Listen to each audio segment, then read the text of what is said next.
As mudanças fazem parte da rotina escolar de cada criança e fazem parte também de todo um processo adaptativo que merece atenção e cuidado. E é justamente sobre esse processo adaptativo que a gente conversa aqui no estúdio com o terapeuta ocupacional Caleb Monteiro. Caleb, muito bem-vindo, bom dia. Obrigado, Lu. Bom dia. Queria que você já começasse explicando pra gente o que seria essa transição escolar. Todo mundo passa por isso, né? Todo mundo passa por essa transição, não só na escola, mas como foca na escola, a gente traz a questão da criança que sai da creche e vai para o pré, a criança que está no ensino médio e vai para o ensino superior, ou então até que está no ensino fundamental e vai para o ensino médio, né? Essa transição escolar de tempo, essa transição de mudanças da criança, né? A gente pode colocar também aquele primeiro contato da criança com a escola que ela nunca teve, daqui a pouco o pai tira a criança de casa e já coloca naquele ambiente escolar. Sim, a criança que tem aquele contato só em casa, aí quando vê já tem esse novo baque, né, da creche, de novas crianças, outras crianças, os professores, né? Então é toda uma transição muito importante para a criança, mas com dificuldade. Então, a gente vai falar justamente sobre essa questão desse processo adaptativo.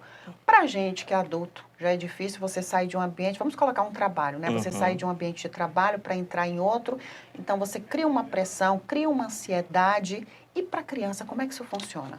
Então, para a criança é praticamente a mesma transição, o mesmo baque, né, que a gente fala.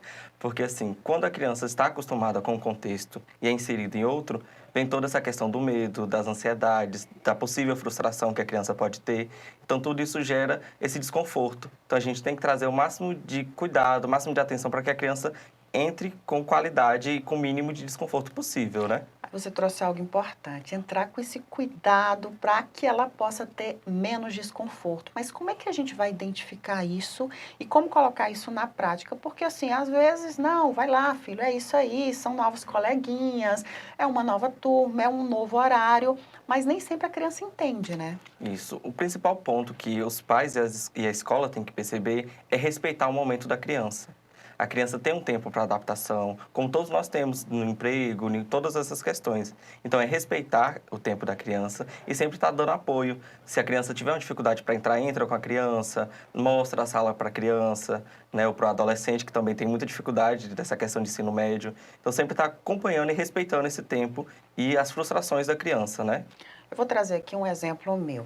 Meu filho Uhum. teve muita dificuldade de adaptação dentro da escola, mas só depois eu descobri que ele tinha TDAH. Então, assim, como é que funciona para essas crianças que têm algo mais especial, essa questão de adaptação é algo diferente, né? Por exemplo, a criança que tem TEA, TDAH, outros transtornos. Isso, tanto para a criança típica quanto a criança atípica, a questão da rotina é extremamente importante. Então, quando a criança atípica é retirada de uma rotina e inserida em outra, então traz toda essa diferença. Como assim? Como assim que eu estou nesse local? Quem são essas pessoas? Então, aí que é o papel fundamental da tríplice, né, que é a escola, terapia e família, tá auxiliando essa criança. Então, a escola tem que observar o que está acontecendo, passar para a família trazer para os terapeutas o que está acontecendo no caso de uma criança atípica, né? E a gente está evoluindo essa criança para que ela não tenha tanta dificuldade. E para quando ela entrar de cabeça já e conseguir seguir o caminho sozinha. Você falou das terapias, mas quando é Uhum. que eu identifico que de fato eu preciso de ajuda? Porque às vezes você fica insistindo tanto naquela situação, ele vai se adaptar e a criança não se adapta. Quando é que eu vejo, não, preciso procurar ajuda? Você vai ver que a rotina da criança tá diferente. A criança não tá tomando café da manhã no horário que ela costumava tomar, tá tendo dificuldade de acordar ou de dormir, fica sempre dando aquela desculpinha, ah, eu não quero, ah, eu tô doente. Que algumas crianças são normais por não querer ir para a escola, mas para outras você vai ver que é realmente a questão de evitar o contato.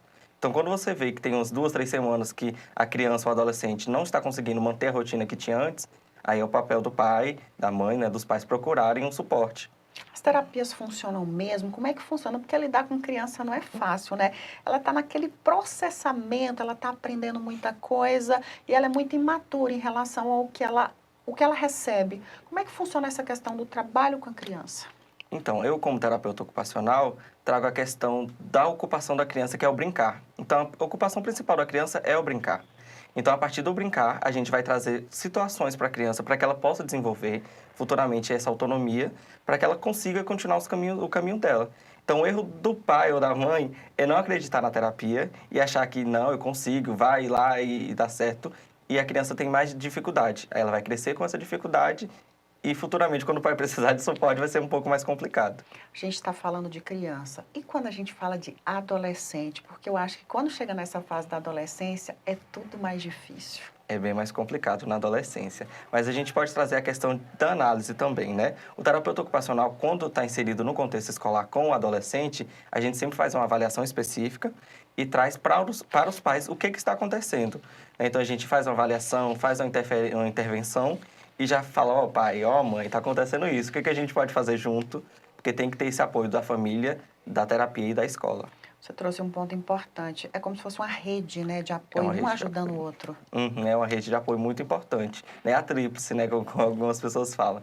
Então, se um tiver um déficit ali dos três, já tem uma dificuldade maior. Então, tem que estar sempre ali compartilhando dificuldades, compartilhando vitórias, para que a criança entre, o adolescente entre na escola de cabeça erguida.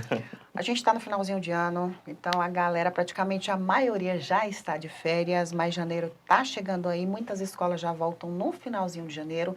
E eu queria que você deixasse aqui dicas, né, para esses pais que estão passando por essa situação, dessa mudança de rotina da criança, da escola, o que é que eles podem fazer para minimizar esses sentimentos dela?